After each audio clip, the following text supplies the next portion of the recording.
My screen visible?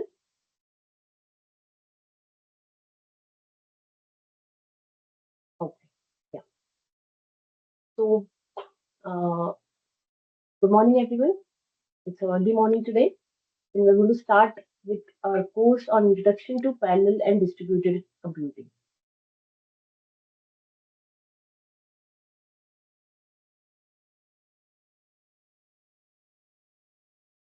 Okay, so today's class will be just an introductory session. We'll see what the course comprises of, what all evolution components are there, what are the reference books and materials, and then we will start with understanding what is parallel and distributed computing. So let's start.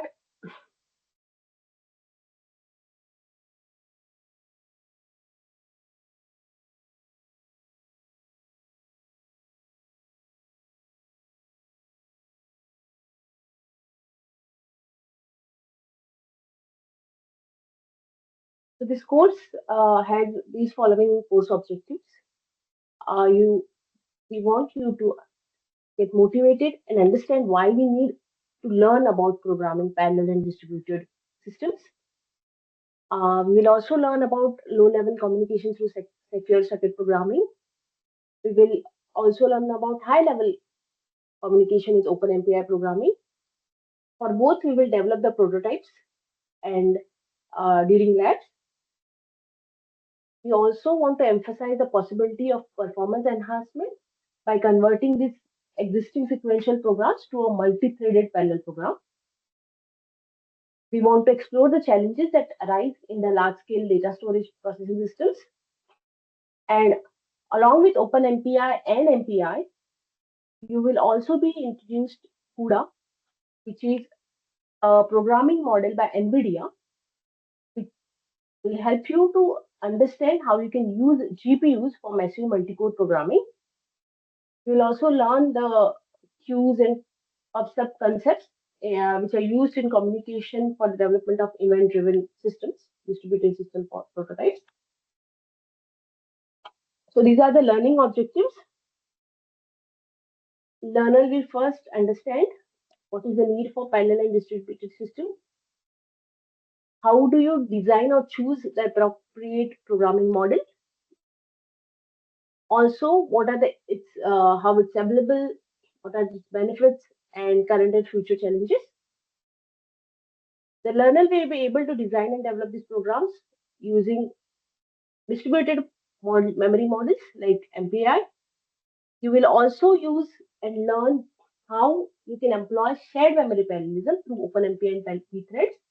You will be also able to develop GPU programs using CUDA library. And then the last learning objective would be to be able to design an event-driven system and program the prototype. I know these feel like jargons, and I'm just throwing programming models at you, but do not worry. We will take a look at each programming model one at a time and understand and utilize it to learn the parallel and distributed programming paradigm. So these are the evaluation components. EC1 will be quizzes or labs. We will announce prior what we would like to do, or it could be assignments as well. EC2 and EC3 are midterm and end term exams. As you are aware, for midterm and end term, you have one makeup option available inbuilt. If you are not able to give your exam on a particular day, the next weekend again the exam will be scheduled, and you will be allowed to answer the exam on that day. Similarly for end semester or complete exam, the dates are already provided to you. Any doubts so far?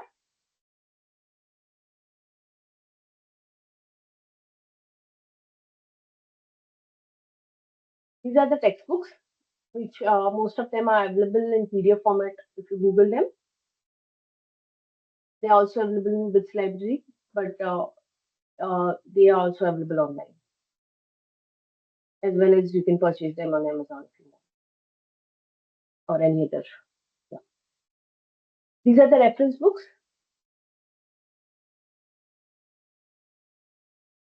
I will try to include references for a particular class same day in the slides so that you can refer to those books or material that I have referred to. Then, apart from the evaluation components and quizzes assignments, we have 6 labs in this course. The first lab is to discover nodes and status to create a group or cluster. The second lab is where you will use the cluster to distribute the work and do some parallel processing of data. In the third lab, you will enhance the performance of what you have done in the second lab using multi-threading within one node. In the fourth lab, you will convert a sequential program to a multi-threaded version, the same lab 2 code that you have developed. In lab 5, you will explore the multi-node programs for large scale. Lab 6 is where CUDA will come, where you will use a CUDA library to use or to understand how we can use GPUs for massive multi-core programming and program analysis and profiling. We'll learn about how to design a parallel CUDA program, how do you profile it, how do you optimize it. And lab 7 is about event-driven distributed programs. So far is the course outline clear. All these details are available in your handout. If you have any doubts, you can ask now.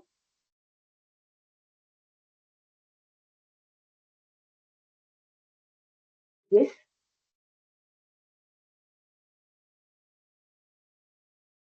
Okay.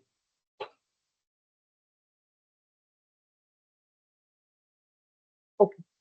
So today's class will be just an introduction to parallel and serial computing. We will learn in detail more distributed computing from next class onwards. So let me start with asking anyone here is knows what is the difference between serial and parallel computing and distributed computing? Anyone?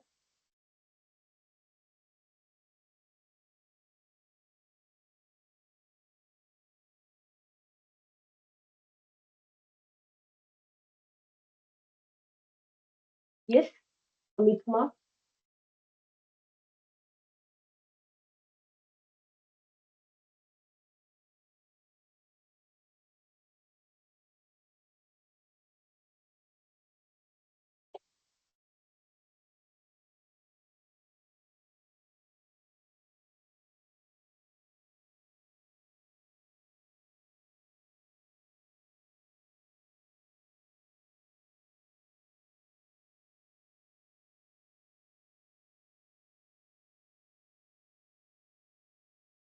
Yes, yeah. Okay, mic has been disabled.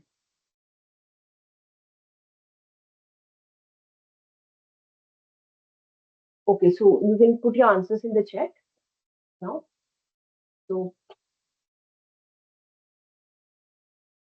yeah, I see there is a question on which programming language will be used for lab. As I mentioned, we will, since we're learning the parallel and distributed computing, we will use multiple languages. We will learn OpenMP for shared memory model. Now, what is shared memory model? We'll discuss now. We will use MPI when it will come for to distributed memory model. Now, why we need different programming models? Is they are designed to tackle the particular memory model or system. When it will be for when it will be time for us to learn GPU programming, that time we will learn CUDA, which is NVIDIA's programming model. So if you want to use run a code on NVIDIA GPU, we have to use CUDA or OpenMP. Sorry, OpenMP. But CUDA is what we are going to learn in this course, and hence the programming models will differ in every lab, and you will be told in advance what you will need in each lab. FN is forenoon. If you are asking about the evaluation component, FN is forenoon in the morning session. AM is afternoon. So the exams will be in the morning session, something like since 2 hours, so maybe 9 to 11.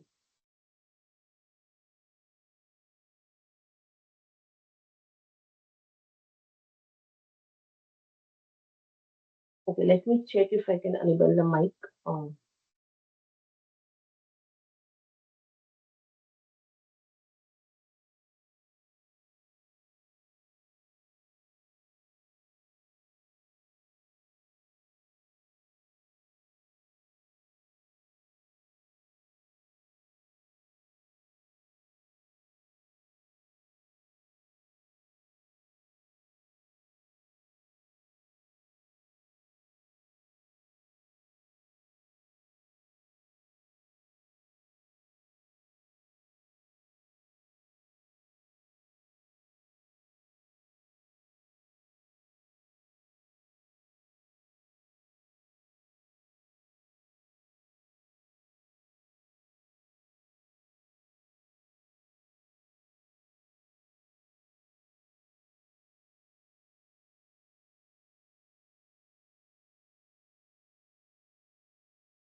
okay, I think I can enable for a person whoever raises hand. I think I can allow you.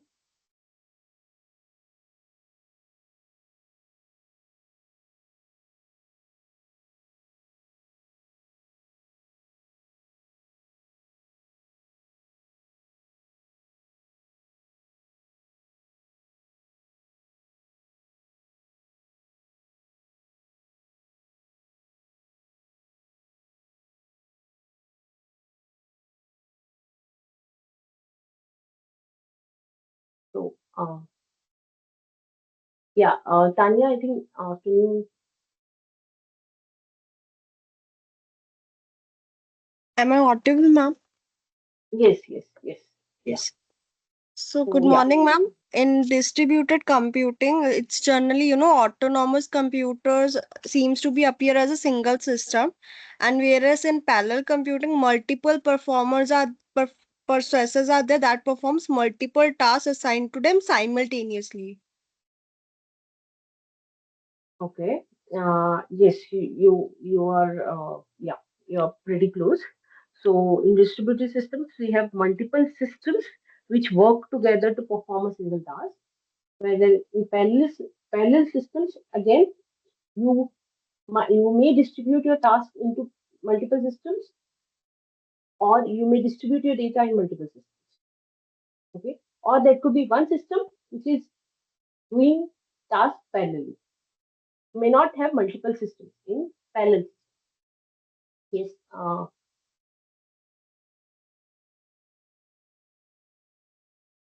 Yes, Amit Kumar,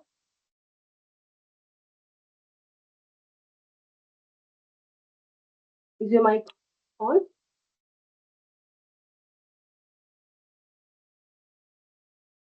Okay, I've enabled it.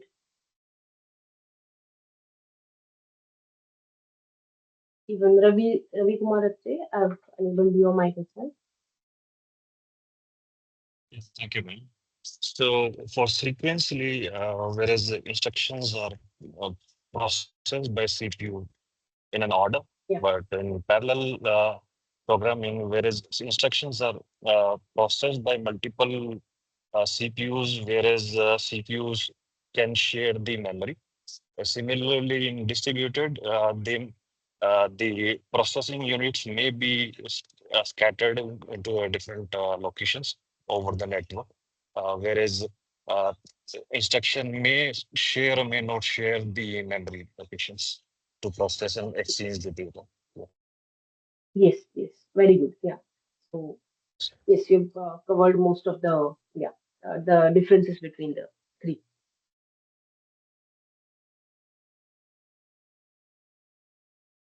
Okay. So yeah. So let us start. Let us continue our discussion. Um, as Ravi mentioned, in serial computing, we have a single processor, a single core. where we used to do, we used to execute multiple instructions, right? This is the traditional architecture that we have used over years, which was a von Neumann architecture. And now comes the era of parallel computing as well as distributed computing, where we have multiple processors or multiple cores in a processor which work on which may use the same instructions on different processors, or which may use different kind of instructions on different processors and perform this task parallelly, right? And when it comes to distributed computing, as uh, as Ratan and Ravi mentioned, the systems may not be at the same place. They may be located in different places, and they are parallelly doing tasks which are used to perform a single, which are used to perform a single application, or which have this a single goal.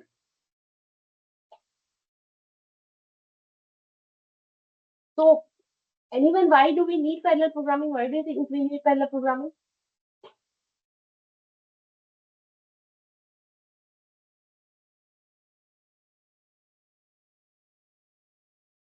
Traditionally, we have been happy with serial programming. Serial computing was doing, was sufficing. But now we are thinking about parallel programming.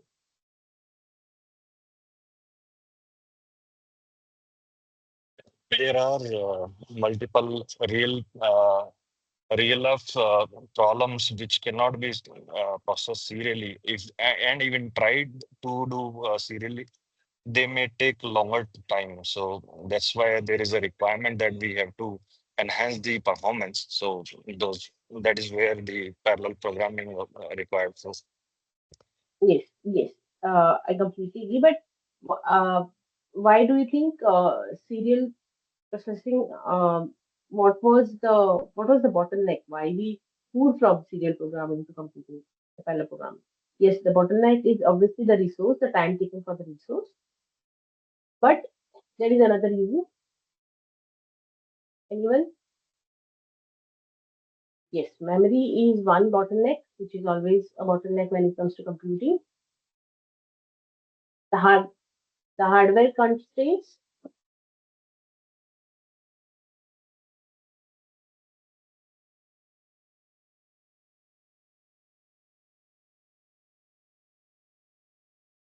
Yes. Hi. It's Yeah. it's need to improve the speed and efficiency of computation, especially when dealing with the large data set or complex problems. Yes. Uh, yeah, I agree. That is one reason. Yes, time is important. Now uh, we all, most of us use ChatGPT, right? And we get real time answers from the system. It is impossible without a parallel computing or distributed computing system to provide real time answers, right? Or we use web services where we browse multiple websites at the same time. We have multiple tabs in our browser. These are applications of parallel computing. If it was serial, we might have to use only a single or a single tab and continue or whatever uh, you are doing in the same tab. So the is there reason, also a possibility that because of the CPU cycle also that was the requirement of the of parallel processor? yeah. Was So in a now sequentially, here, yes. yeah, you are talking what I was hinting at, because of hardware constraints, because it was not possible. It is becoming increasingly difficult to fit more transistors on a single chip. Now they started combining more than one cores together, right? CPUs became multi-core. It was not possible. Again, memory is one of the bottlenecks. So, because of hardware constraints, as you can see here in this slide, from 1986 to 2003, the performance of microprocessors was increasing by you know, was always increasing. It was always doubling. Anyone knows why? What is this law of doubling the performance from a microprocessor? It's a very well-known law. Why after every 2 years the performance is double with the increase in transistors on the Moore's law. Yes, someone said it. So yeah. Uh, so after between 2015 to 2017, the single processor performance improvement decreased, became lesser than 4% per year, and that's where you know people started thinking of what can be done to get better performance from these systems, and that's where the idea of having multiple cores, more cores, and which will ensure that we get better performance as well as we can get from hardware we can overcome hardware constraints of not being able to get better performance from the single core. So as I mentioned, it's Moore's law.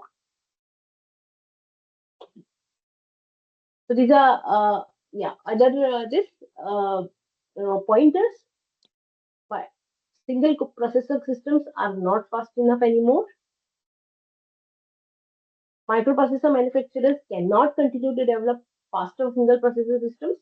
We have reached the bottleneck. We are almost reaching, and there is always a news which you might have read that Moore's law is dying.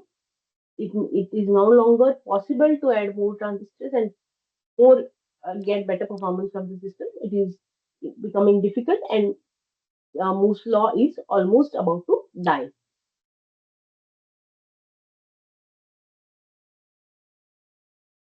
So yeah, then why we need parallel system, and we discuss these points now. Another thing I would like to ask is why can't we write programs that will automatically convert serial programs into parallel programs? What do you think about it? Anyone?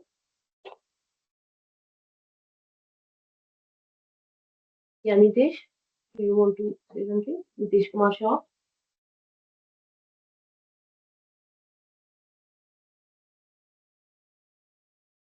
Mm, I did not understand memory mapping. Uh, can you please elaborate on how do you think memory mapping is? Uh, yes, Gautam. Yeah, these questions I think are kind of limitations also for which is driving towards the parallel computing. I mean, inside the questions, the answer is the limitations. So single processor cannot process that much of loaded, I mean, data load or instruction load beyond a certain limit. It has its own limitations, and even the hardware limitation also there. So those I think are the limitations which are Yeah, driving so factor towards I'm parallel. asking about the last point. Last one. Why Okay. can't we write programs that will Mhm. automatically convert serial programs into parallel programs? Why can't we do that? I think that compiler support, I don't think yet we have that sophisticated one Yes, yes, to yeah, convert the serial programs to parallel. Yeah.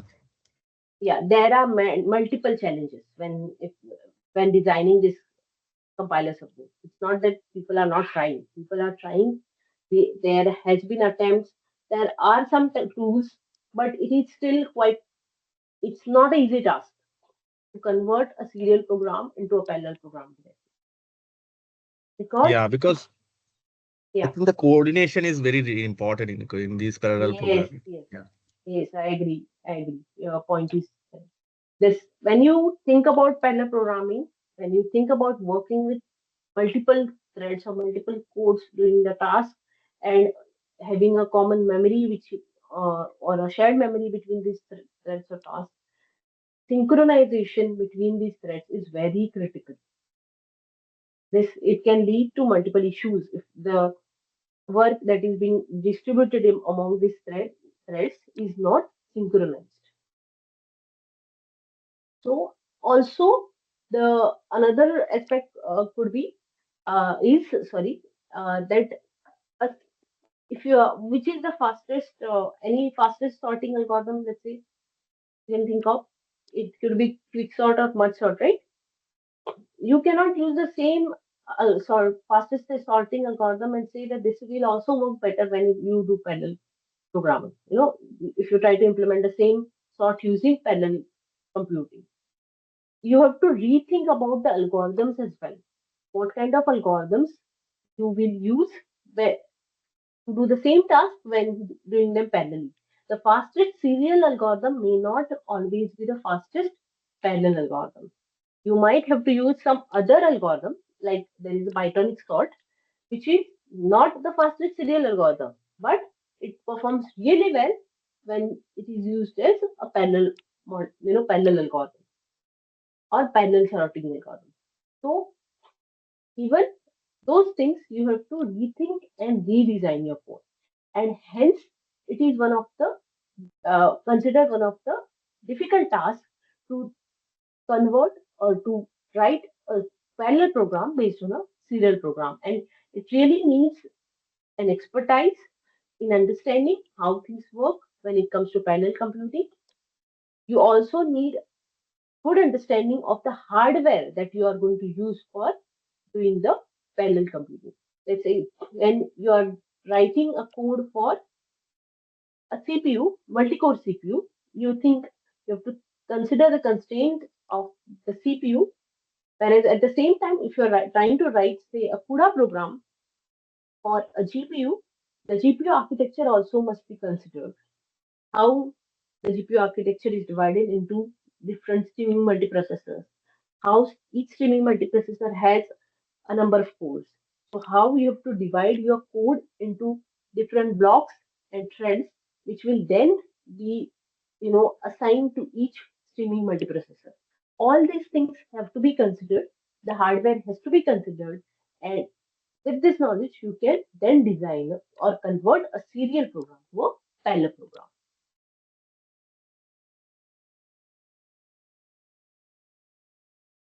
So yeah, so this image kind of talks about why single processors are not fast enough. If you have a single processor, and let if you are, let's say, trying to dig a hole on the ground, and if you use only core one or core one processor, you will be able to dig a certain portion of your ground. But if you all have multiple mans or multiple workforces who can do the digging faster, why not use them? Or if you have a GPU which has multiple cores and can multiple cores or multiple cores can dig this ground at the same time, you will obviously be able to do a faster job. So this is the Moore's law. Whoever has not or was not aware of this, you can read here. In 1965, Gordon Moore made this observation. Yes.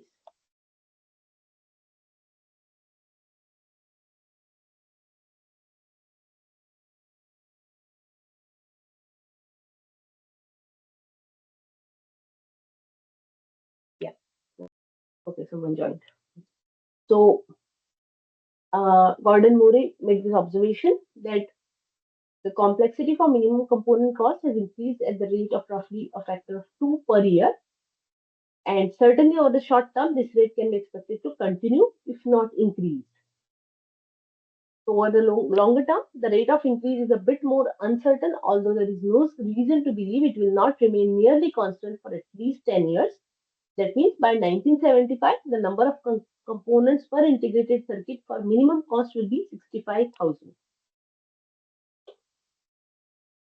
So so how do you think he made this observation? He made this observation with only these 5 points that he saw from 1959 to 1965.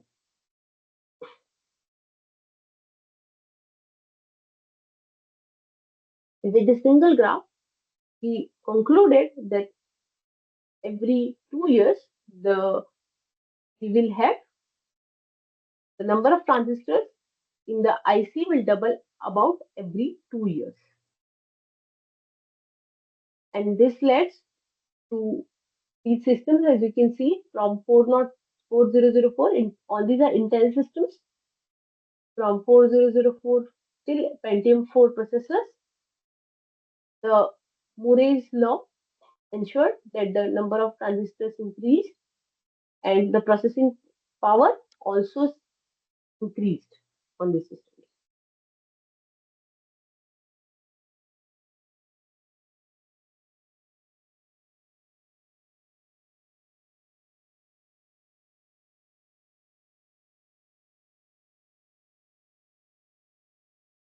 So, what are the applications of parallel computing?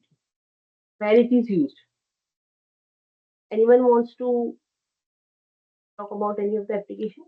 Or maybe I'll talk about what the application that I'm planning to, and then maybe you all can add if you want to.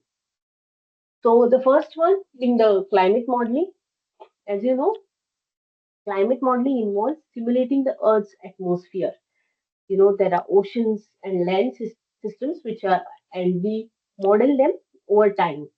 And these simulations require solving complex, partial differential equations, and they too at high resolution over all the global grids. So here, parallel computing is used to split the Earth's surface into smaller chunks, and they are processed simultaneously on multiple processors. And distributed memory systems are also used where we use something like MPI, which handles global simulation by dividing both space and time steps. So you can check the Community Earth System model, which is CESL, which is used on supercomputers like NCARs. So and what the impact of this climate modeling is that we can have accurate long-term predictions for even situations like global warming, extreme weathers, if there will be sea level rise, all these predictions can be made because of this parallel and distributed computing that is done in climate modeling. Even recently, my observation is that the climate predictions that we have, even now, day-to-day predictions, earlier it used to be that whenever there was a prediction that it will rain, it never used to rain. Whereas nowadays it is quite accurate. Do you all agree? That's what at least my observation is.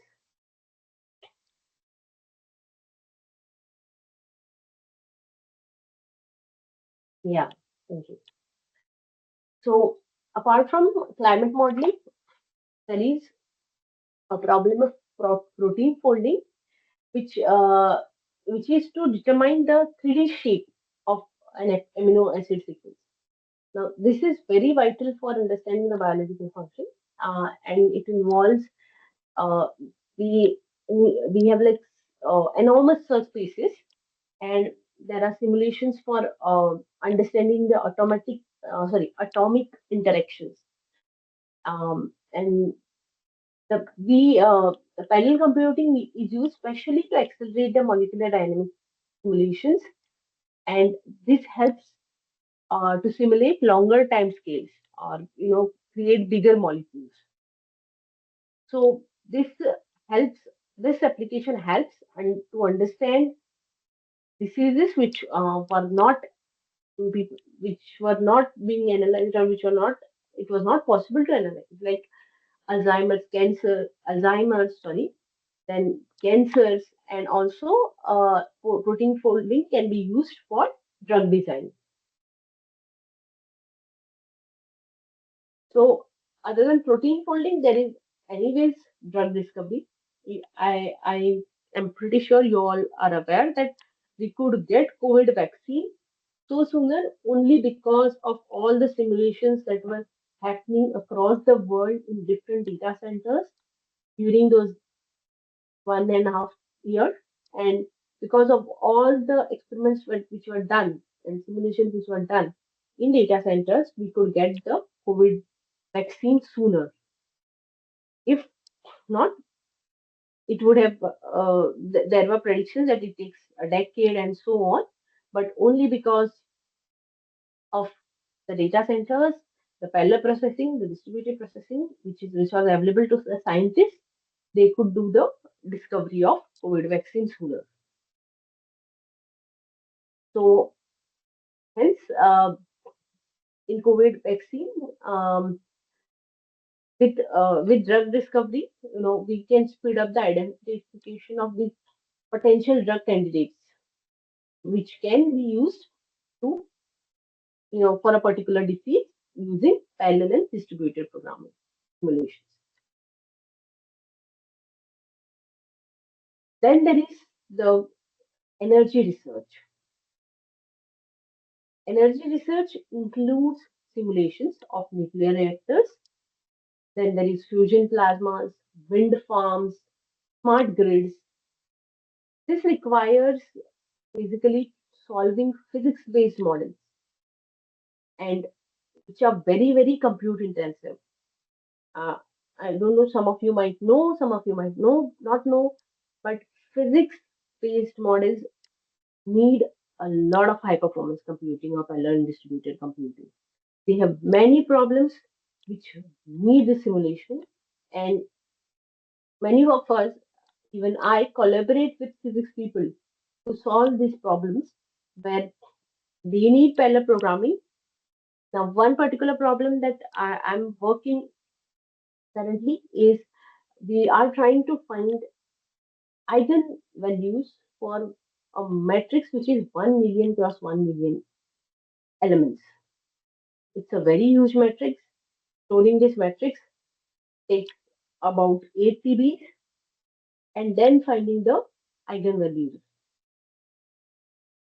The computation power we have GPUs which are able to help us do this, but because GPU's RAM is small, it is in 100 around 100 GBs or so, the best GPUs that we have, it is difficult to solve this problem on a single GPU or even a multi GPU system. So we are trying to find a way where we can use some secondary storage like SSDs and do this computation and calculate the eigenvalue and eigenvectors of this 1 million plus 1 million matrix.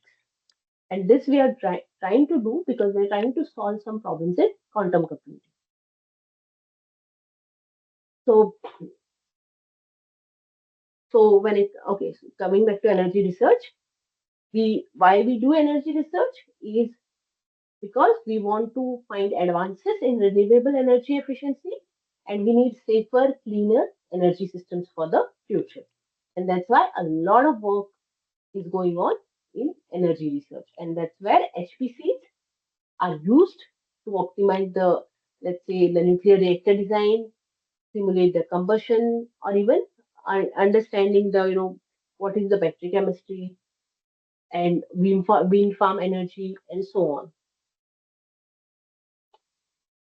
This, I think, one of you can tell me why we need parallel and distributed computing and data analysis.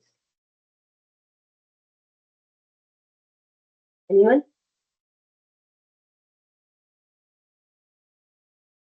There is huge amount of data, especially when we are talking about the data science and all, where billions of parameters has to be processed. So those things, for that large amount of parameters to process, we would require parallel computing. Yes, yes, I believe. Yeah, Gautam. Yeah, when we have unprocessed data, a lot of raw data, and from there we want to draw conclusion or kind of dashboard or some meaningful data. And so at that time, I think this parallel programming and distributed programming are really helpful. Yeah, yeah, true, true. Amit,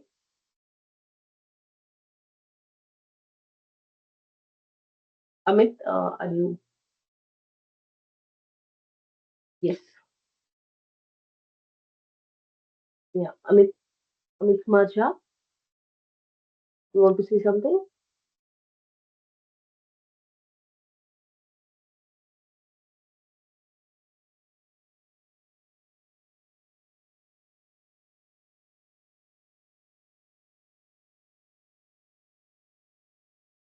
Yes, Ajit Kumar Yadav. Uh, Yeah, yeah, whenever we do have a large set of the raw data, and we want to conclude it some what is the trend and what is the things what is the trend, and we want to conclude the trend of the data in the past, and we want to make the decision based on the data for the futures. We'll do the analysis, and that as the data is huge, we need a system which can process those data and give the analysis report. That's why we use the parallel and distributed programming to generate this set of the data, generate the trends, and based on a trend, we decide the predictions for the futures, and we decide what we did wrong in the past. yes, yes. I agree. We do the prediction for the future. Uh, we make conclusions of what needs to be done with that data, understanding the data.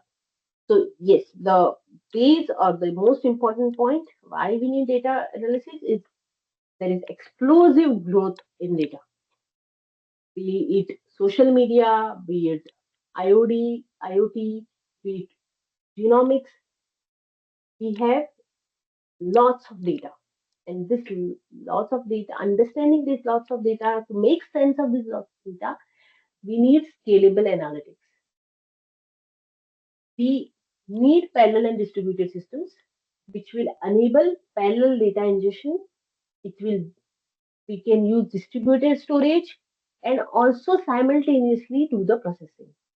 We could use systems like MapReduce, Spark.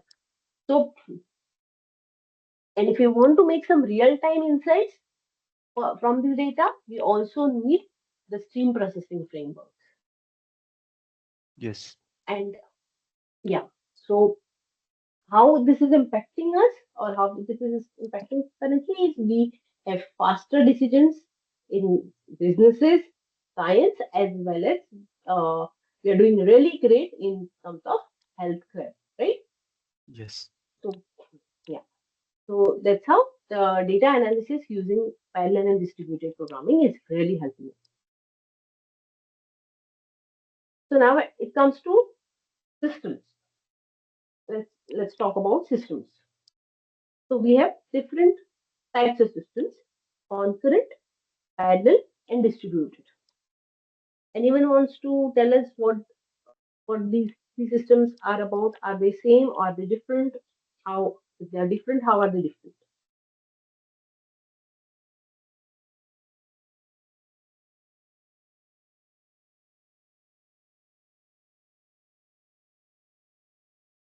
We are talking about systems. They use CPU Yeah, clock cycle concurrent system. all of them, all of them use clock cycle. Can you All, come all again, ma'am? The question again. yeah. So yeah, the question is, we have system, a system. A system could Mhm. be a concurrent system, a system could be a parallel system, or a system could be a distributed system. So, Okay. what do you think is the difference between a concurrent system, a parallel system, and a distributed system? Okay. So yeah, concurrent systems comes within a single processing unit or a CPU where it utilize the multi-threading concept to achieve the concurrency at a kind of instruction level or task level. Then Yes, when it comes to yes. parallel programming, it's mostly we are achieving using multi-core system where we are distributing the task to different cores which are which can run independently those tasks. Coming to distributed is what somewhat bigger thing, a big task delegating to a distributed computer server, which are physically very separate. Yes, yes, yeah, you're pretty close. So, Ajit, you want to add something?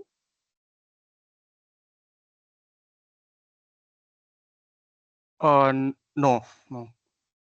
Okay, yes. So concurrent systems, as Gautam mentioned, is where uh, concurrency basically means that we have multiple tasks, and these multiple tasks make some progress within a certain time period. They may not be do this instantly at the same time, but basically here we focus on managing multiple tasks with threads and processes, but they share the same resource and are in most cases on a single CPU, a single core. Okay, so the task could be logically done simultaneously, but may not execute at the same time. They will execute in an interlude fashion. As you can see, task one will be done, then task two, then again some part of task one will be done, then task two. So basically, here in concurrent systems, the focus is to on task scheduling and what is the synchronization between tasks and what is the communication. So an example could be that a single core processor is handling multiple client requests using some threads. So it's some executor service where a single core processor is taking care of multiple clients, or even some like if we are trying to say serve multiple users in a web server, even that could be a concurrent system where there is a switch between different tasks and but they are happening one after the other, but they are processed at the same time. The time is what is the key here. When it comes to parallel system, as Gautam mentioned, these systems are where we execute tasks simultaneously. At the same time, multiple tasks are being executed parallelly. This could be done on multiple cores or processors within a single system. So it could be a GPU where we are doing parallel computing, or it could be a multi-core parallel computing CPU. But these tasks are run at the same physical time. These are used to speed up computationally intensive tasks, which are, for example, matrix multiplication. You would do some image processing like applying some filter, because as you know, if you're doing some matrix operation, let's say you're trying to add two matrices, okay, two big matrices, whatever it could be the same, n cross n. What you can do, you can take a large matrix, divide this matrix into chunks, okay, and each chunk of the two matrices can be given to a single core. That core will do the computation, calculate the results, and then write back the result in the result matrix. So this way, we can solve the problem of adding two very large matrices using different cores.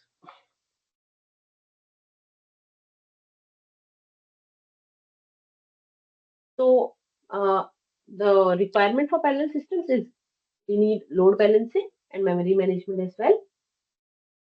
And yeah, so I think this is so you can think of uh, an OpenMP code or a CUDA code for a parallel system where you are trying to do things in the same time just to finish faster. When it comes to distributed systems, these are multiple independent machines, and these machines are known as nodes. Okay, these systems are independent. They are placed in different locations. Could be a same building. Could be two different states. Could be two different countries all around the globe.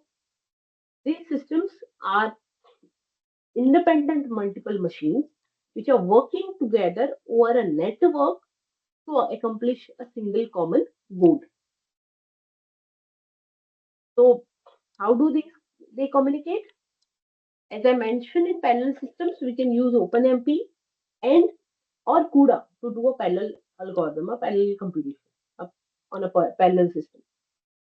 When it comes to distributed, what we use is MPI. MPI is what helps us. MPI stands for Message Passing Interface. Because we have different systems, how will they communicate? One system will have to send a message to another system. Okay, I have done this task and these are the results. The other system will again take the results, maybe do its processing or whatever task it is assigned. It will complete its task, then it will send the results to another system saying, okay, I have worked on the results of system 1 and these are my results, or so on. So basically, what happens between these different systems is they do MPI, that is, they do message passing. And that's how, through message passing, they coordinate and synchronize different systems.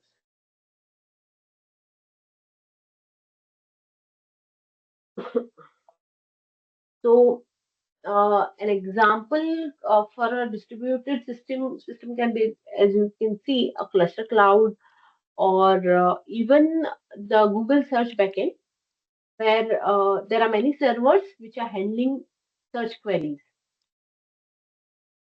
So you can imagine something like a team of computers which are working together and doing some task and communicating through a network. And it comes to distributed system. So I hope this is clear.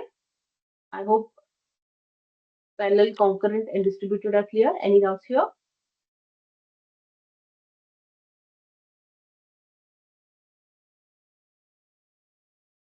Okay. So now let us just learn about what is known as Flyn's taxonomy. So Flyn's taxonomy is how the systems basically this was done not even when parallel system for existence, but this is still relevant and still being used, where the Michael Flynn classified the computers based on how the number of instructions and data streams can be managed at the same time. So there are four types of systems: single instruction system, single instruction stream, single data stream, single instruction streams, multiple data stream, multiple instruction stream, single data stream, multiple instruction stream, and multiple data stream. So this is the single instruction processor, SISD processor, where this is like a classic von Neumann architecture. The basic computer system that we have seen is a single instruction, single data stream, where we have a single core which is performing all the instructions that needs to be performed. Single instruction multiple data stream is where vector computing is happening. Here, same instruction, but it is divided into different data. Anyone can tell me which is the system which falls in this category, SIMD, or what could be an application of SIMD system? Yes, Ajit.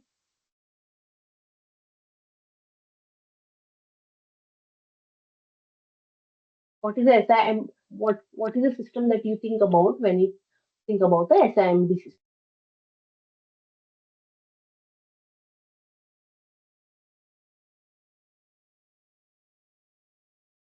I'm talking about a hardware or an application where a SIMD system will be useful.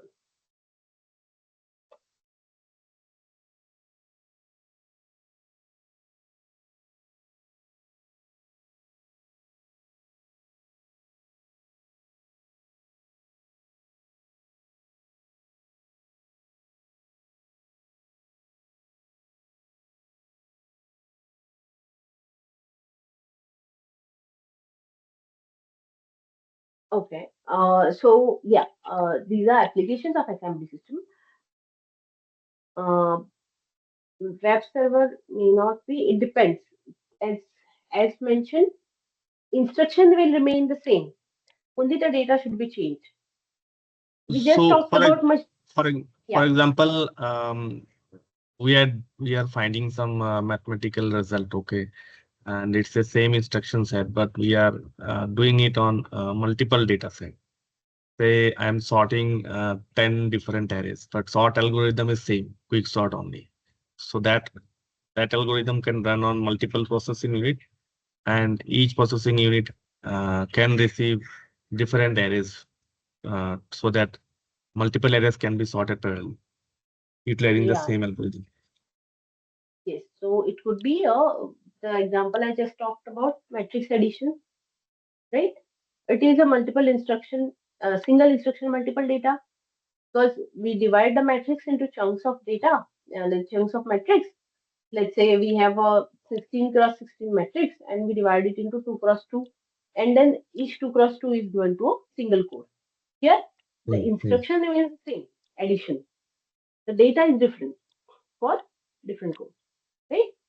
So that becomes an example of SIMD architecture. SIMD architecture, you can think of even GPUs as a SIMD.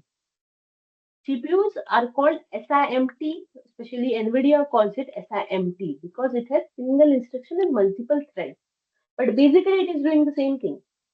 Each thread is in the on the GPU. Each thread is given the same instructions. Only the data changes. Even GPU computing falls in this category of SIMD. Okay, is it clear? Ma'am, GPU is that you are saying, is it a graphical processing unit you are telling? Yes, yes, graphical Okay, processing unit. okay. Yeah. Uh, okay. I hope I'm not sure how many of you know, but GPUs which were built as you say, graphics processing unit, which was meant for graphics, that is for simulations, gaming, and is now not just GPU. Now the new term has come. It is a new, as in it's been a decade. It's GPU. It is general purpose GPU. That is general purpose graphic processing unit. A lot of scientific applications, uh, a lot of general purpose, computations are being done on GPUs, and hence GPUs are no longer just graphic processing units. Now, with the boon of AI, where AI is being used extensively in multiple applications, and AI needs what AI most of the AI needs models basically need is matrix computation. They are based on matrix computation, and these matrix computations are performed really well by using GPUs. And hence, even GPUs, as you all might know, are leading the race for AI. There is always a news about you know, NVIDIA leading this race of AI due to its own GPUs, and even AMD and other processors are trying to catch up something. So there's always this thing that GPUs are leading the basically GPUs are leading the AI race, whichever they architecture they belong to, because they are not being used only for graphics, but they are being used for this different computations. Especially, they are really good in doing the matrix operations, that is matrix into matrix multiplication, or even other operations which are critical in doing the computation for most of the machine learning models, especially the deep learning models. So yeah, so SMD is more of where we have same instructions but different data. It could be any problem which can be divided into chunks of data, and the same instructions of the same algorithm has to be applied on different chunks of data. Those problems and architecture which supports those problems falls into SIMD category. Now, MIST is where we have multiple instructions and single data stream. Anyone can think about what could be an application of such a system? Have you seen any such system? Maybe mainframes can be kind of this. What? Can you repeat? Mainframe systems may be kind of this system. Okay. Old, Can you old, elaborate? old main, like whereas they could be taking a multiple instruction, but while as this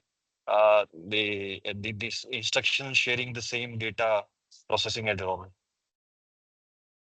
Like old financial systems, they might be working on some analysis and all. Okay. Okay, that's interesting. I never thought that MIST could be used that. I will also yeah, think more about how can will that be an application for MST. Okay. Any other? It's kind of suppose we have a frequency generator and we are generating a different frequency for different process unit, and same data going on the different process unit. Same data is going on all the process unit, but clock frequency is different. Okay, that's also quite interesting. Yes, could be. It's a nice application. We can think about MST. Yes.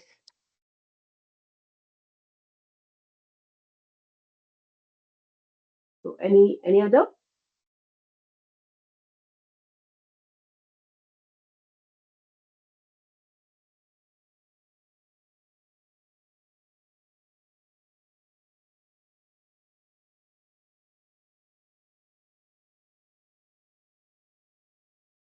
So one application that yeah I can think about is when you have in cryptography, when you have a single key, okay, single data, and on that single data you have to apply different algorithms to finally decrypt it. That could be one application where the data is same, the key that you have received, but for decryption you need to apply different algorithms. So instruction differ, data remains the same. But yes, there are very few systems where MISD works and or MISD is used. These are not very common systems, whereas SIMD and SISD or MIMD are very common. You will find very few systems where you can use MISD, where you have different instruction codes but single data. Very few systems.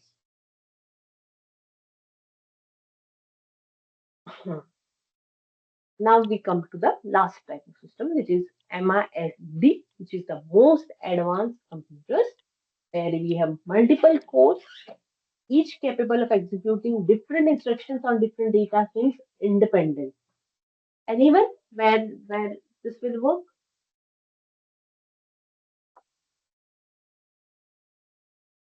yes, Ajit.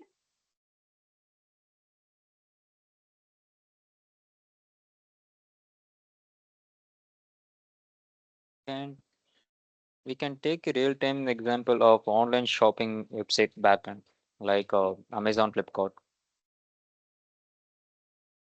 Yes, yes, I am pretty sure. Yeah, someone said Raul said, yeah, data centers. Yes, data centers. True. Because its own backend memory, and also it's performing multiple requests at the same time, multiple data streams are sending out the different handling by different computers. So multiple processor, multiple instruction and multiple data streams performing the same times. Yes, yes, I agree. So clusters, Yeah. basically clusters, data centers, supercomputers, any high performance computing system where there are multiple systems involved, which are interconnected and are trying to do a single task. A distributed computing system falls in this category where there are multiple systems which are trying to do a single task. Any data center, any supercomputer, any small cluster which is available in academic institution or even industries falls into the category of MIMD, which is which is the current most advanced computer because it combines multiple systems together.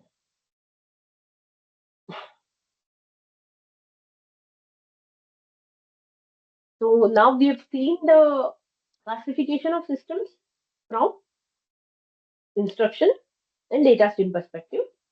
Now there is another classification of systems based on memory access. So this is how the codes access the memory. So there are two types of classification systems. One is shared memory system where different CPUs are connected to a system bus and they share the same memory. Basically different codes and share the same memory.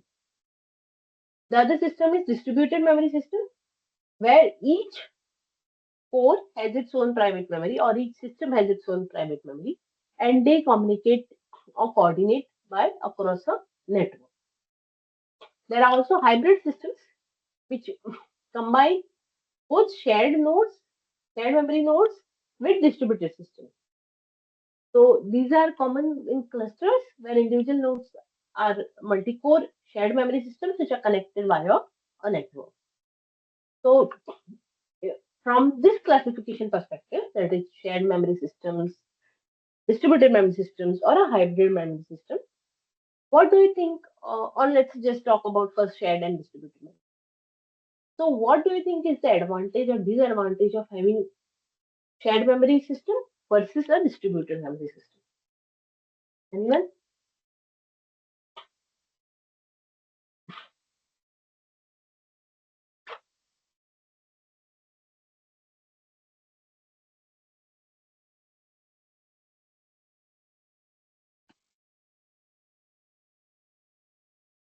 For shared, I think programs or share the single memory address.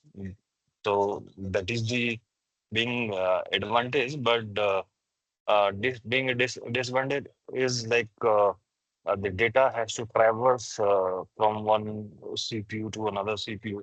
So this may add some latency. So yeah. So in which system you are talking about? So In I'm existing? referring to the shared memory actually. No, no. So Shared memory. what you said actually, I think is contradicting. Can you just repeat it once? Yeah, for shared memory, like the advantage, like they will use the single address, memory address, which will be easy for multiple instruction to share the data or and all. But the disadvantage is like the data has to traverse, right?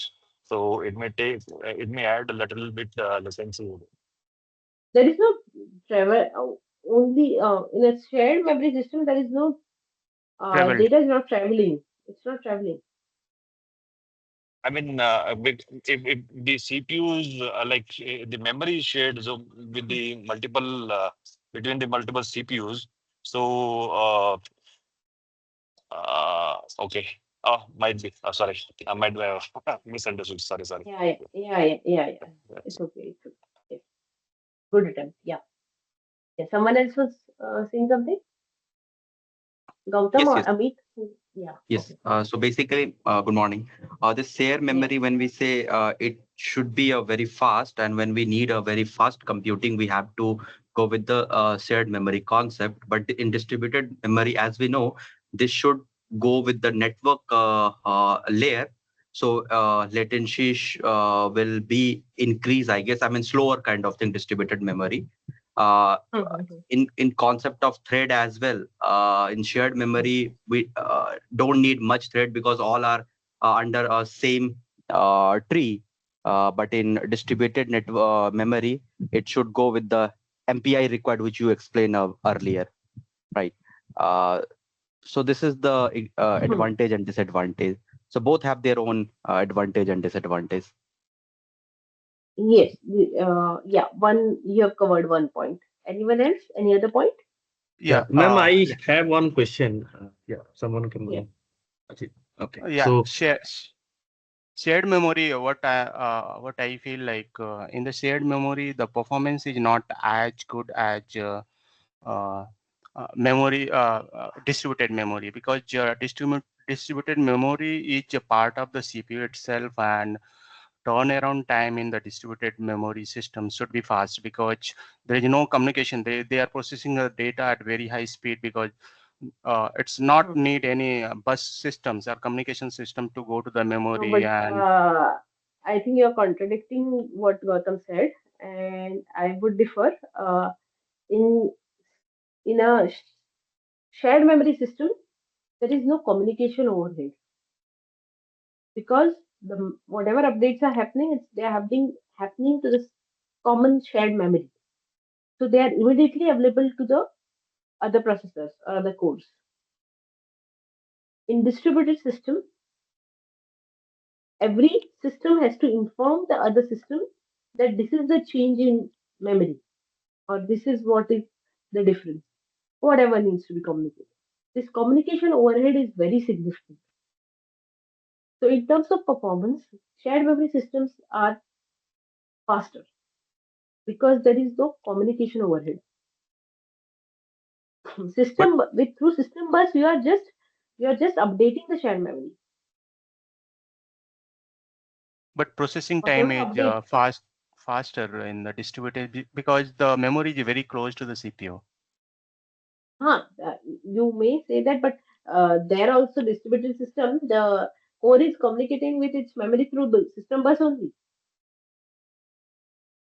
Okay, Okay. ma'am, Ravi Having here. having core. So for Yeah, in this shared system, I'm just asking, in this shared yeah, yeah. memory system, will there be a lag? I mean, in any kind of dependency between the instruction? Okay, because they are sharing the memory. So if any instruction requires a data from other instructions, it has to wait until it is being processed by the other CPU. See, in shared memory system, all the cores can access the same location whenever they want. Okay, so there is no explicit communication needed. Let's say all are trying to access a memory location which is at, let's say, 2000 address. All cores can access that location at the same time. Now, the problem that I want one of you to point it out was that what if all the cores are trying to update the same memory location at the same time? Anyone knows what this is called? If It's a all the deadlock. cores, all the cells deadlock. are, no, no, it is not deadlock. It is called data race. Okay. So, yeah. So basically, all the threads are trying to race, or all the cores are trying to race and try to update this data, particular memory location. And this, because of this data race, this memory location might get corrupted. And what extra overhead that we need in terms of shared memory could be synchronization to ensure that if you don't want this data to be corrupted, this access to this memory location has to be synchronized.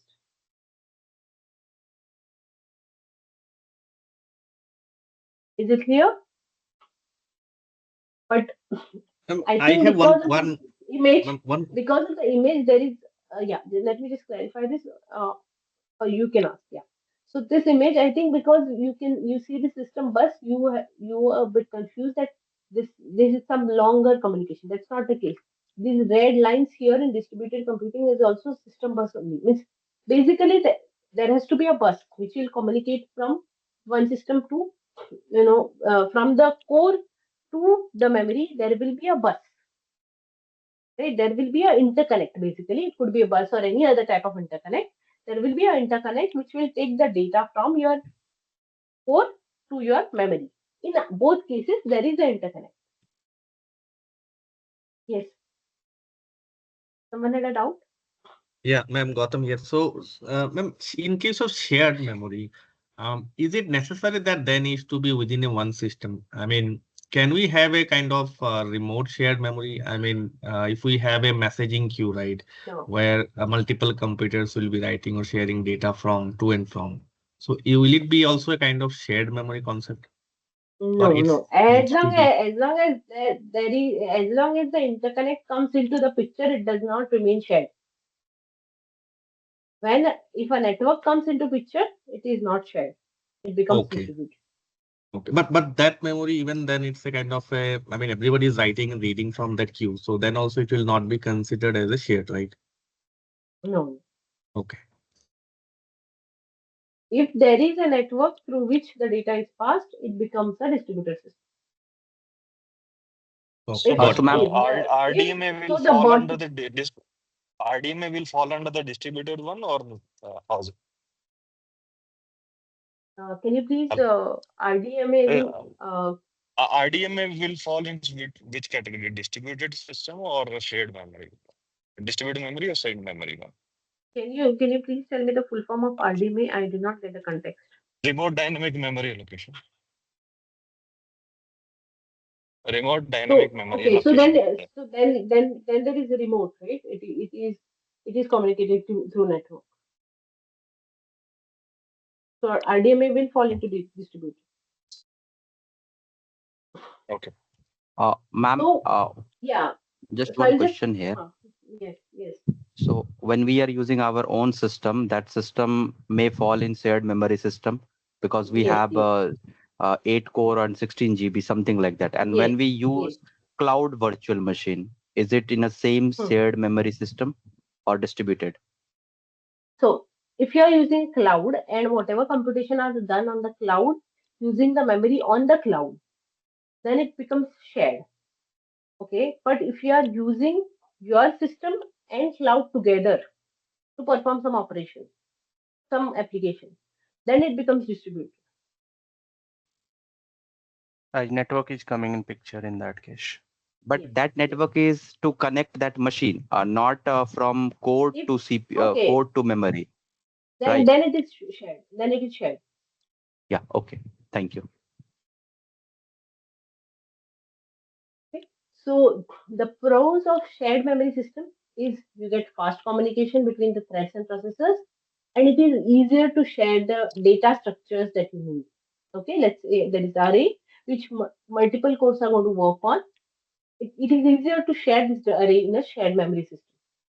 But there are cons. First con is scalability is limited by memory.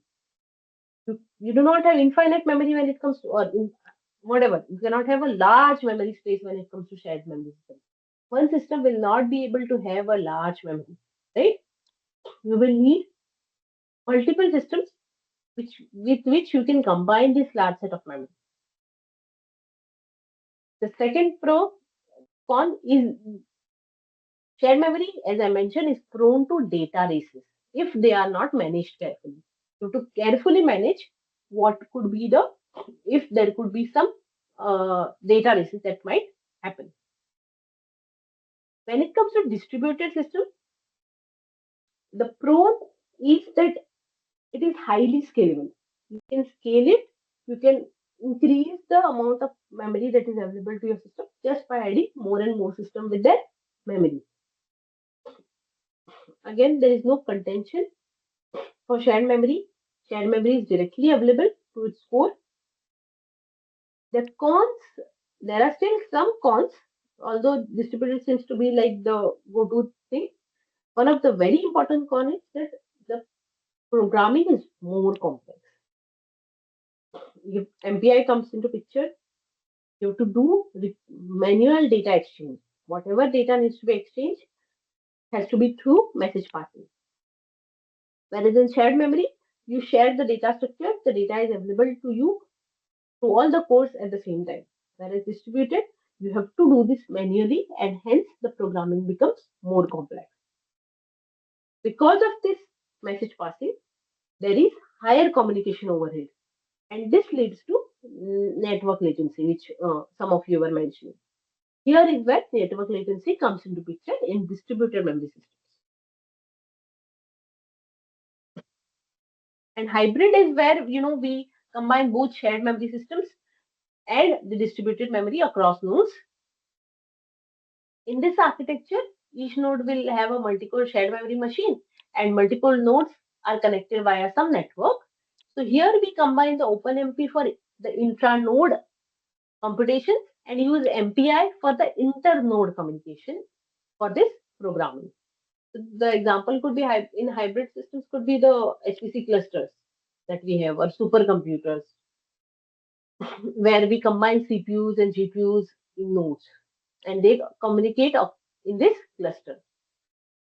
The advantage of this is that you are able to balance the scalability and as well as ease of programming.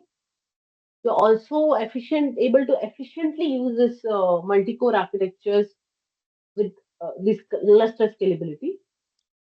Again, the con remains the same. More complex programming. We have to handle both memory models, shared as well as distributed here. And we need hybrid programming models. We might need MPI, we might need OpenMP. We also might have to combine the CUDA and MPR because if you're using GPUs. So in hybrid systems, we need more programming models and combinations of this programming model.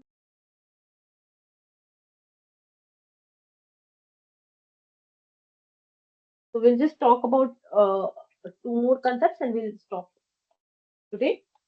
And then we will start with distributed computing next week.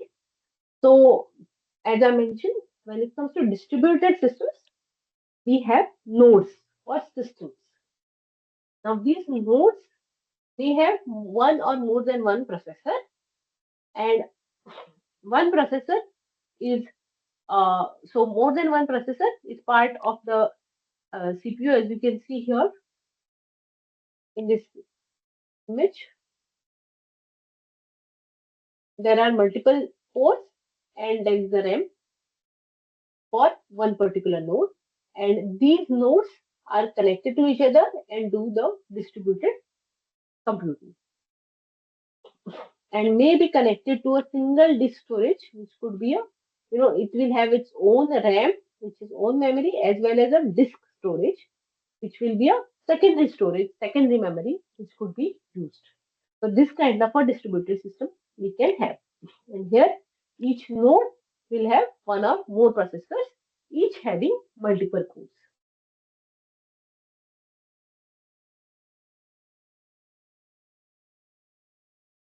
So now I want you all to tell me process versus threads.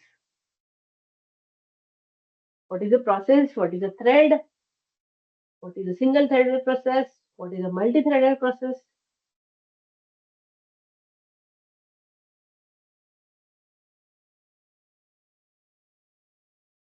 Is it the same or is it different?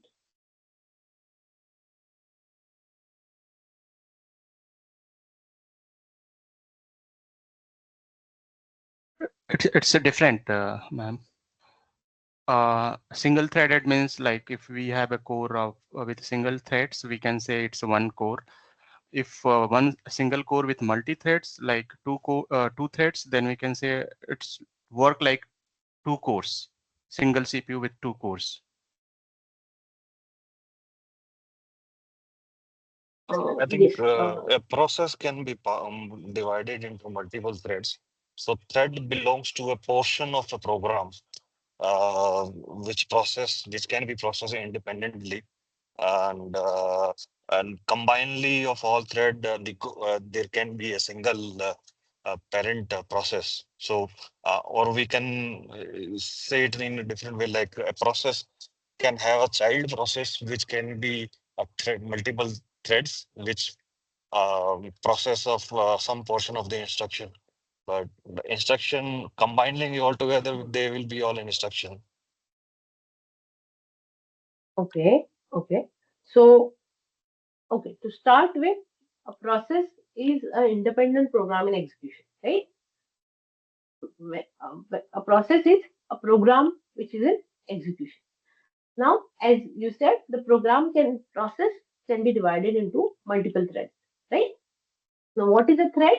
Ye- It is a lightweight So unit thread, of execution within a process. yeah, thread is a portion of the entire instruction, I believe, program. Yeah.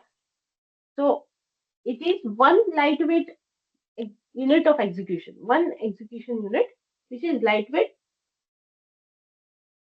and multiple threads could be part of a single process. Okay, a process can be a single threaded process or it can be a multi-threaded process.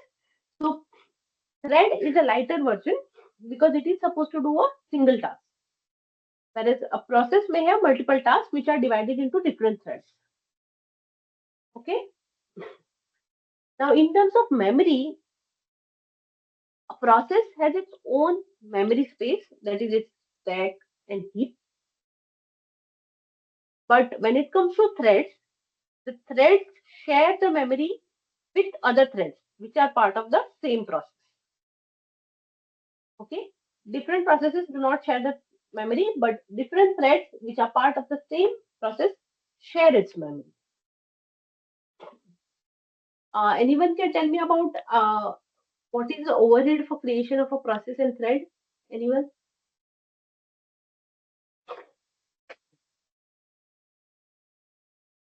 Which has higher overhead, thread or process?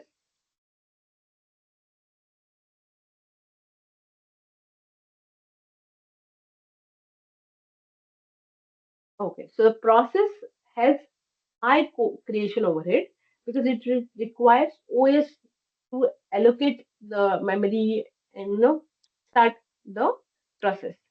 Whereas the threads are faster to create and they're faster to switch between.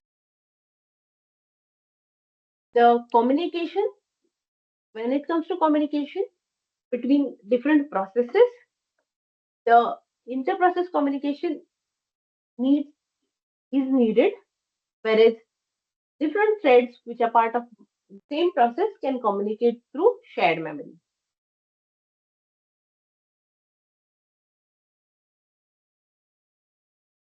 Hmm.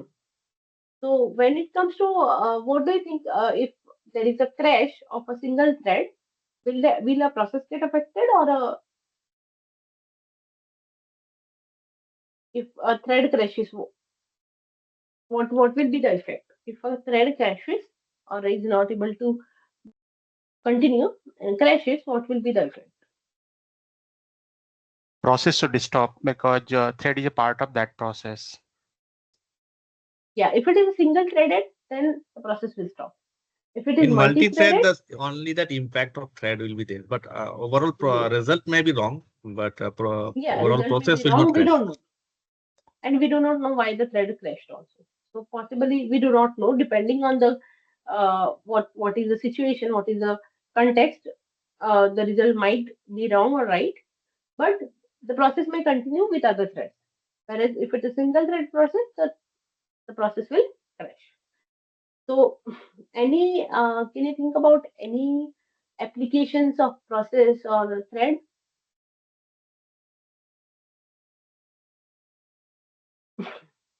I think when we are opening a browser with multiple tab, that is kind of example of multi-threading. I'm just guessing. Okay. Yes, yes, yes, you're right. So when there are parallel tasks within a single application, such as you said, a tab in a browser, one tab could be one thread of the process of opening the browser. The process is opening the browser, but each tab is a single thread in this browser. And When we are this browser compiler could be a process. Yeah. one more example, like when we are building a big applications and there is a we are running the make systems, we can threaded the application, threaded the process based on the if those are independent, we can thread it and get the task done faster.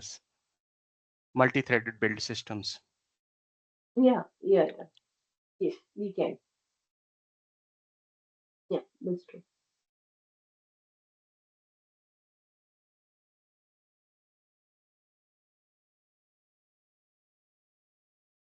So, uh, when it comes to distributed systems, we do not rely on just one computer to do all the tasks. Instead, what we do is we have multiple machines. These multiple machines are called as nodes, and these nodes may be geographically distributed or they're connected via some local network. Now, on each of this machine, what we do is we run one or more processes, and these processes on these nodes are uh, these running processes. They are uh, you can say isolated in terms of memory and execution because they are running on their particular nodes. Now, when we have a task which is too big or which needs to be parallelized, what we do is we split this task among different processes that may run on different machines. And once the task assigned to each of these machines is complete, then they must coordinate and share the data. Now, this sharing of data happens over the network, and since these all these machines they are on separate machines, they cannot use the traditional process communication which was shared memory, but they have to communicate using the network, and to do this network communication, they will have to use sockets, remote procedure calls, or a message passing system. And when it comes to this network communication, what do you think are the issues, or what do you think we need to learn? Now we've learned what a distributed system is, how it is, you know, how it communicates, connects. What do you think are the concerns or issues, or what we have to take care of when we have a distributed system? Anyone?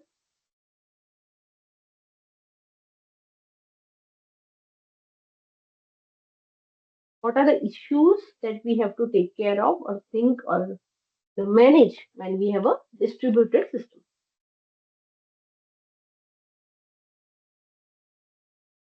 Anyone? Can you, is it for process running on distributed machines? No, no, no. Yes, you can say process running or task. Let's now leave the Okay. process. We have a distributed system, okay, and there are tasks or processes which are running on different systems. So, what could be the issue?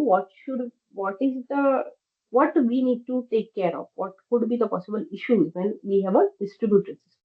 Yeah. So if those tasks are going to conclude a bigger task, I mean a common goal, then first is the coordination. I mean, if there is a dependency or a sequential thing, I mean one by one, they need to store the results.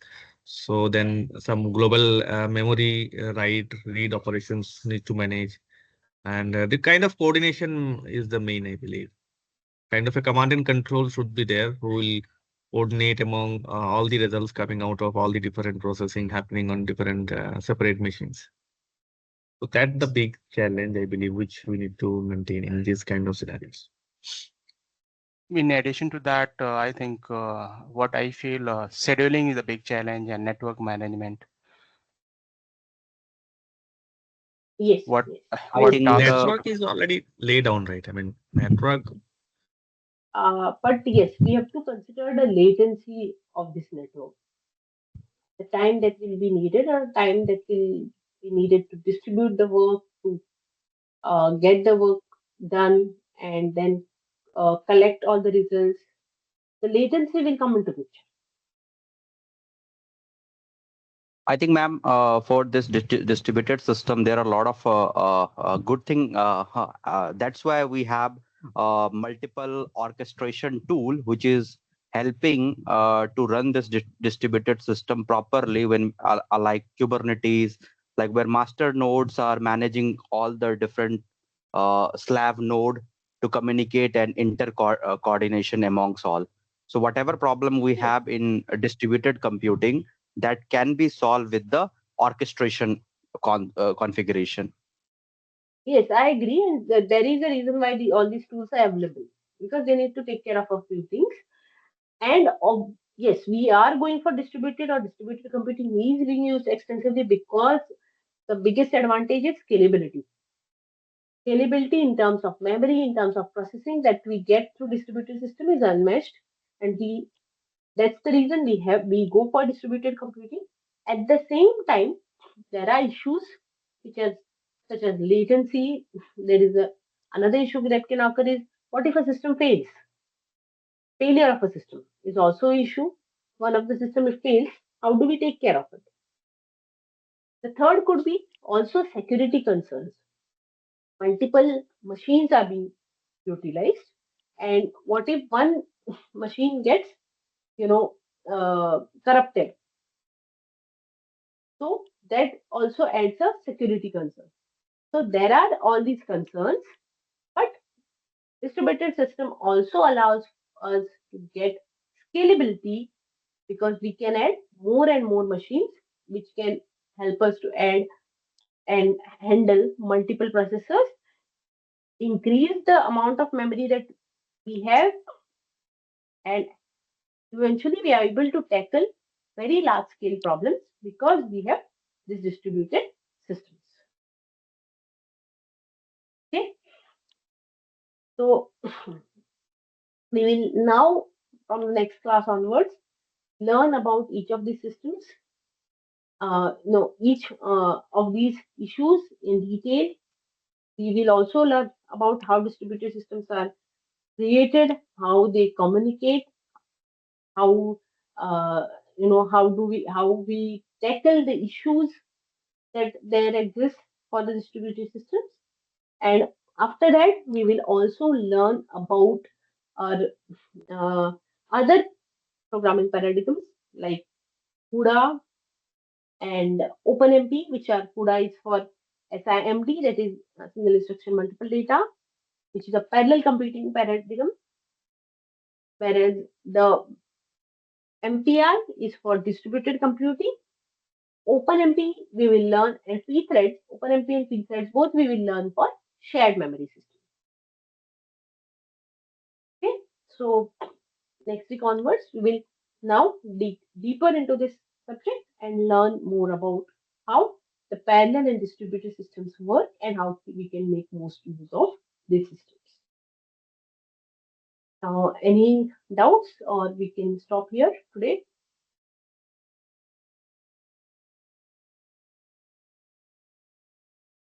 Anyone?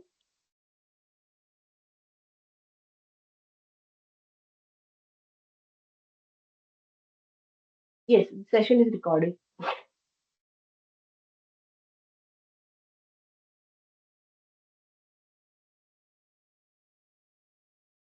I will be sharing the slides. We will discuss RPC in detail in the next class. We are expecting a few more students to join by next class, and that's the reason we did not dig deeper into the course, but we got just familiarized with the ecosystem of parallel and distributed systems. So the study material, as I said, most of these textbooks, the PDFs are available.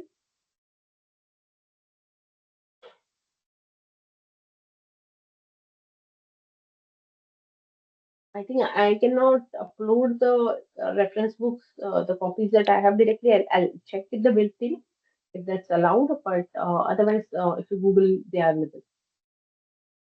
Yes, the mic I'll get it fixed. I'll inform them to unmute all the mics. Ma'am, the book's name is that shared somewhere? You Yeah, want to share something? yeah, it's in my slides. I showed the slides, right?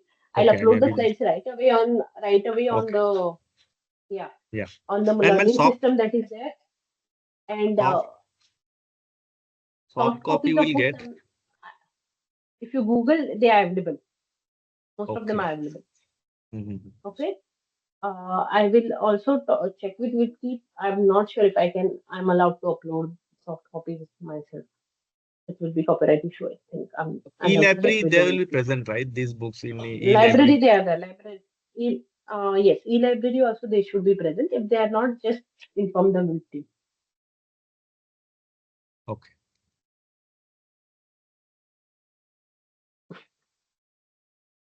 Ma'am, just one question. Do we get a chance to write our own research paper along with you in distributed computing if somebody is very much inclined in distributed system?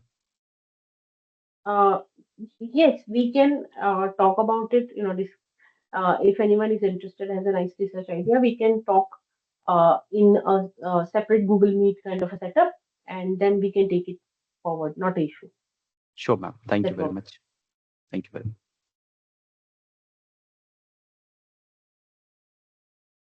Yes, as I mentioned, you will have to learn programming. You will be learning CUDA. You'll be learning OpenMPI. You will be learning MPI, and you will be using pthreads as well. And there are 6 labs in this course. So programming is must. Without programming, you will not be able to appreciate the course. Okay. So Yep. yeah. But I think whatever it is, that will be a doable task, which will come with in detail instructions so that you are able to manage. That should not be a problem. And ma'am, these programmings are a bit kind of 8086, or there is different No, kind no, of thing. no, no. This is not assembly programming. This is C programming basically. Okay. OpenMP, MPI, CUDA all use C, and I'll stick to C. Okay. Okay. So Thank you. this is not assembly. Yeah.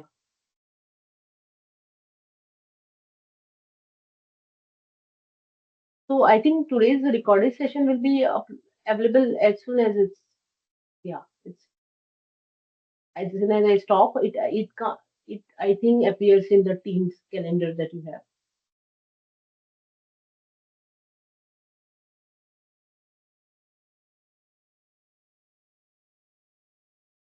Yes, and slides I'll upload right away after the class. I'll write.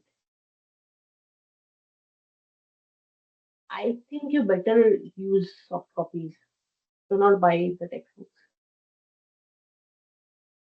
If you want, if you're more comfortable, please go ahead. But most of the soft copies are available. If they are not available, then you can purchase one. But do not buy all four.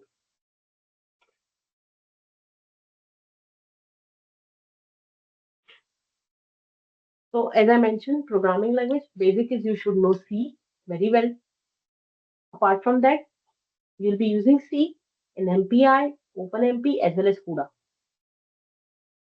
So C is part of all the three programming models. So knowledge of C is very important.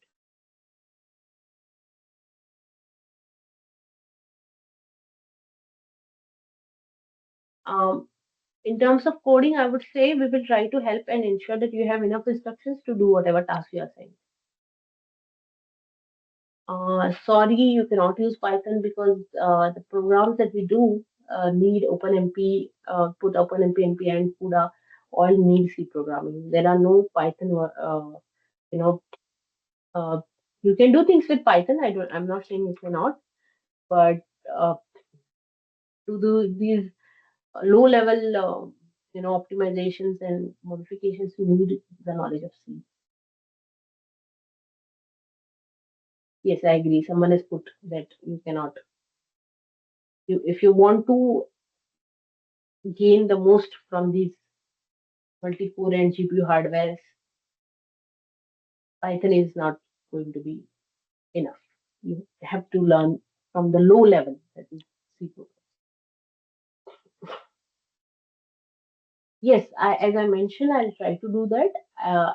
I'll put a slide in after every, um, you know, slides class where I'll mention the references that I've used.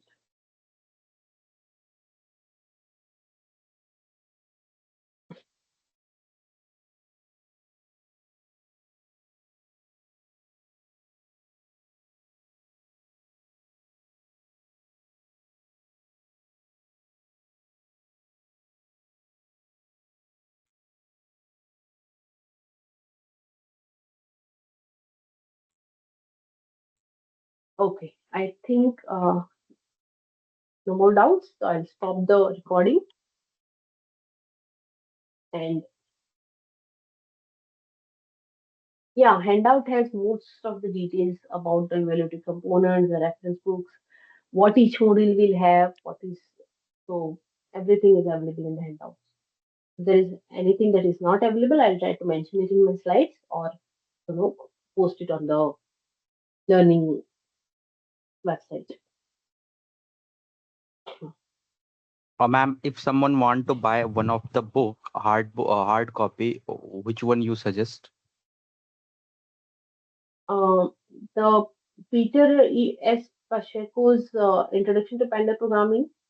It has OpenMP, MPI, CUDA, and the P threads as well.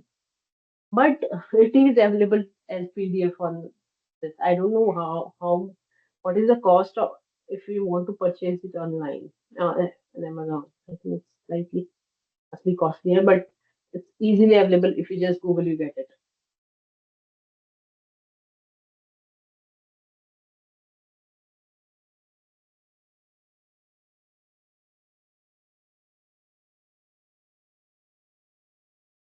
But it only covers parallel programming. For distributed, you'll have to use the other book,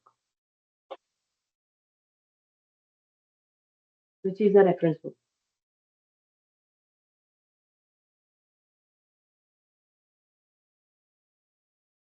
And how much the books will matter? in the course, the I reference think and I textbook. think I think I will try to include whatever details that are needed for you in my slides. My slides are usually very extensive, so they contain most of the stuff. Apart from that, most of these books are available as ebooks, so you get the PDFs. So I'm not very sure if you really need to purchase any textbook, but it's up to your comfort level. Some people prefer books.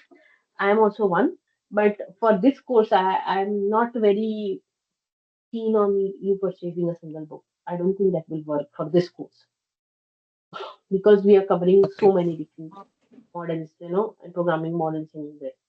One book may not be sufficient for everything. It's not, as you can see, this book has four textbooks and four reference books. Apart from that, I'll be referring to many other things. So I don't think you should purchase one, but it's your choice. If you still want to go ahead and purchase, I will not stop you. I understand some people are comfortable with books, but with this course, one book is not the solution to it. And then for the open book test, we can bring the notes also, right? If we prepare it Yes, from yes, the yes, slides. yes. Got Books it. are allowed. Books are allowed. Yeah, yeah. You can get the notes. You can print the slides, carry them. I think that's allowed.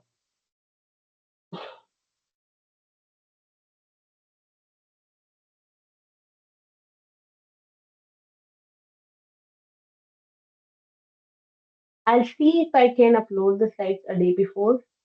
I cannot promise that because uh, I'll try to do it, but I cannot. Sorry, I cannot promise it because as you know, I'm on-campus faculty from BISCO and I offer courses there itself also.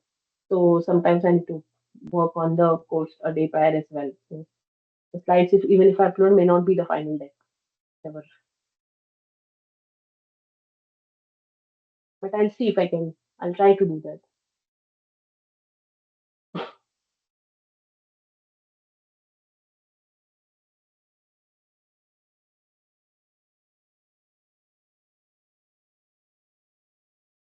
Okay, I'll check with the WILP team to see if they can provide them.